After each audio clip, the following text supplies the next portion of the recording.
अस्सलाम वालेकुम। खान भाई क्या हाल है? ठीक ठाक यार। इतने बारिश में आप यहाँ पर खड़े हुए रोजगार के लिए, क्या मसला है? अभी घर जाओ ना।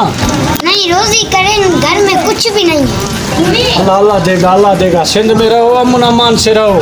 ये सिंध जितना तुम्हारा है उतना हमारा भी है। सिंधी हम आपके साथ हैं, परेशान नहीं हो। ये सिंधी अजरक तुम्हारे हवाले, ठीक है। सिंध के तरक्की और खुशहाली के लिए अपना मेहनत जारी रखें और अमन अमान से रहें, ठीक है। रोजगार ही नहीं है यार, क्या करें। मुल्क में जेड़े फसाद लगे पड़े हुए हैं, क्या करें यार। रोजगार ही नहीं है सफा, किधर जाएं यार। सिंधियों ने बहुत मारा है हमारे को।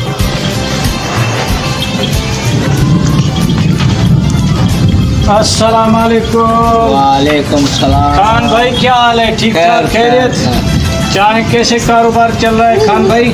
यार रोजगार ही नहीं है, क्या करें। जेड़े फसाद लगे पड़े हुए हैं मुल्क में, आप देख रहे हो। अभी सिंधिया मार रहे हैं पठानों को, क्या करें यार। भाई तुम परेशान नहीं हो, तुम पठान हमारे भाई हो। सिंध में रहने वाले सारे ही पठान हमारे सिंधी भाई हैं। तुम इधर ही रहो, अपना कारोबार करो, परेशान नहीं हो। हम आपके साथ हैं इंशाल्लाह।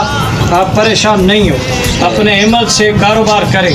ये सिंध जितना हमारा है उतना तुम्हारा भी है। तुम सिंध में रहो, सिंध के तरक्की और खुशहाली के लिए अपना जिद्दोजहद जारी रखो और सिंध में अमन अमान से रहो। फशरी फसाद से बचो और अफरा तफरी से बचो। अपना हकेलाल का नहीं कर यार, हम रोजगार कर रहे हैं अपना, ऐसा कुछ भी नहीं है। जेड़े फसाद वाले हम नहीं है, रोजगार करने आए इधर। तुम्हारे को कोई नहीं बोलेगा, तुम अपना कारोबार करो। अल्लाह तुम्हें खुश रखे, अपना कारोबार करो इंशाअल्लाह। मेहरबानी। मैंने